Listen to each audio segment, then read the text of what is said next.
And joining us now is House Intelligence Committee Chairman, Congressman Mike Turner of Ohio. Congressman, thank you very much for being with us now. As we say, breaking news all around us. Yeah. So we've clarified with Julie Sirkin and some of our other colleagues on the Hill.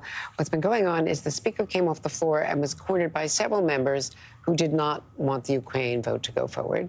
And there was a fairly peaceful conversation until, she reports, Wisconsin Republican Derek Van Orden got involved and got into the Speaker's face and started calling him names and said that he would file a privilege motion to vacate, which would require a House floor vote within 2 days, not the threat from Marjorie Taylor Greene that had so far, and Congressman Massey. So at this point, what are your hopes of getting the Ukraine and Israel aid I know you're passionate about to the House floor so you can have a vote? Right. Well, we have to pass this Ukraine aid. It is at a critical time. Because of the delay that has occurred in getting this funding approved, Ukraine is running out of ammunition and inventory, and also there are additional advanced weapon systems that they need that I believe the administration may soon approve that would be part of this package that would give them a real edge to be able to, hopefully push Russia back and, repel their aggression. What's interesting about what you just said on the House floor, I mean, we really need to change the rule that is really left over that allows for one member to call for vacating the chair of the Speaker. The Speaker has shown incredible courage in bringing this package to the floor. And what has happened, where the Speaker's position used to have power and authority, is that now you have the bully caucus who believes that each one of them can bully or to threaten the Speaker. And that needs to stop. We need to get back to professionalism. We need to get back to governing. We need to get back to legislating. And this rule needs to be changed. And the House Rules Committee, which has to report this out, and they are the gatekeepers, and they've got some pretty hardline members. Do you think it can get out of House rules? I think there's bipartisan support for this rule change. And this type of physical bullying, not just legislative bullying, is a great example. We need the Speaker to be free from this type of threat, and so that he can do the right thing and serve the American people. And he's certainly showing a tremendous amount of courage. And what about the fact that President Trump, former President Trump, has been very negative about the Ukraine aid, wants it to be a loan? There can be some arguments for that.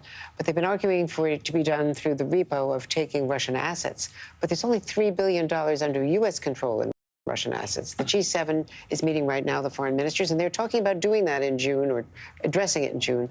But most of that Russian money is frozen, is for some reason beyond my ken. It's in Belgium, and there's more of it in Japan. It's not the $61 billion that is going to provide the particular weapons that you just said are so important to Ukraine right now. Air defenses that we can provide. You're absolutely right. And we're seeing every day that Ukrainians are dying because of Russian shelling and the need for air defense in Ukraine. And as you are aware, a good chunk of this money goes to replenish U.S. stocks. If you actually break down the portion that Ukraine is getting, it's not it's a smaller portion overall of the amount of money that's being approved. And even so, the United States has contributed less than half of all aid, military and humanitarian, to Ukraine. We need to step up the plate. It's part of the morale that Ukraine needs. We need to stand up to Putin. Putin needs to know that the United States is not going to walk away. This is a fight between authoritarianism and democracy, and we need to be on the side of democracy. And another thing Mr. Trump said, I think on Friday, was that the U.S. should not do anything until Europe does something. Well, Europe did $54 billion this year already. Right. Again, we're less than half. It's not that they're doing anything. Yeah, we're less than half of overall aid. The EU, collective nations, have contributed more overall than the United States has overall. I want to ask you about what you said in the last couple of days, or a week ago perhaps, about how some of the House Republicans, wittingly or not, are repeating Russian propaganda against Ukraine, false charges against so-called corruption in Ukraine and other things that are completely unproved. But it's coming right from the Russia propaganda machine, and it's ending up on the House floor. And what can you, as the intelligence chair, or your colleagues do about that? Right. So we're trying to get into the hands of my fellow members of Congress information that they could understand what real threat Russia is.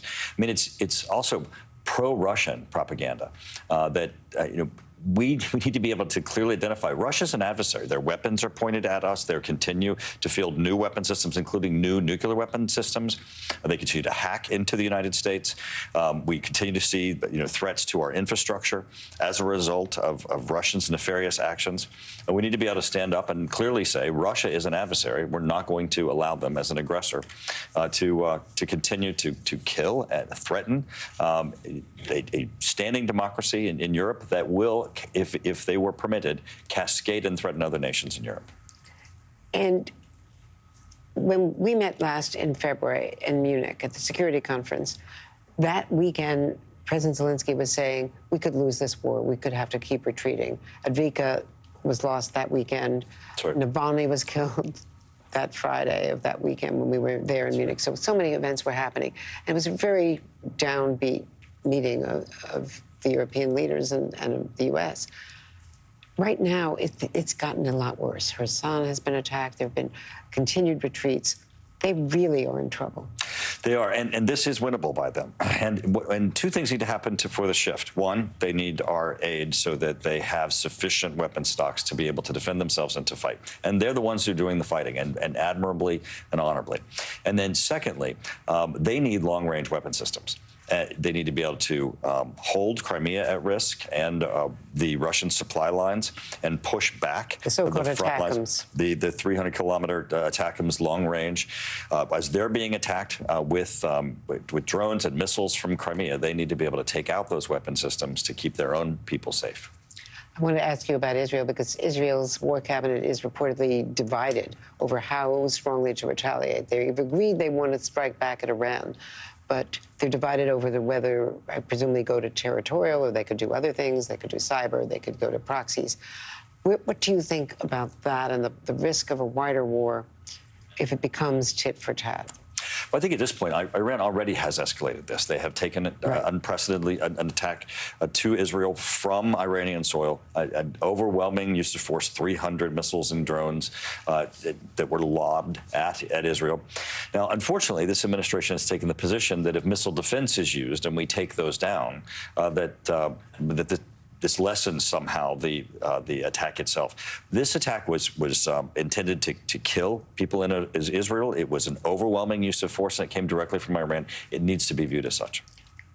Do you think Israel should hit territorial Iran, or are there other ways to do it to try to not bring this directly to Tehran? Right. Well, I think there are a number of things that they need to do, but Iran itself does need to feel the consequences, and they haven't even felt the consequences as a result of the proxies that they have trained and funded and given weapons to. Hamas in the attack on October 7th. They are absolutely a proxy of Iran. Hezbollah, the same thing. The Houthis in Yemen, who are attacking our commercial shipways. All of this is being orchestrated, funded, trained, and equipped by Iran itself. And they, so far, have not had any consequence. The fact that they have entered into this conflict and are attacking Israel directly, they need to understand that there are consequences for that, but I'll leave it to the Israelis to decide what of the smorgasbord of options that they have, which they choose. Mr. Chairman, thank you very much. Thank you for having me.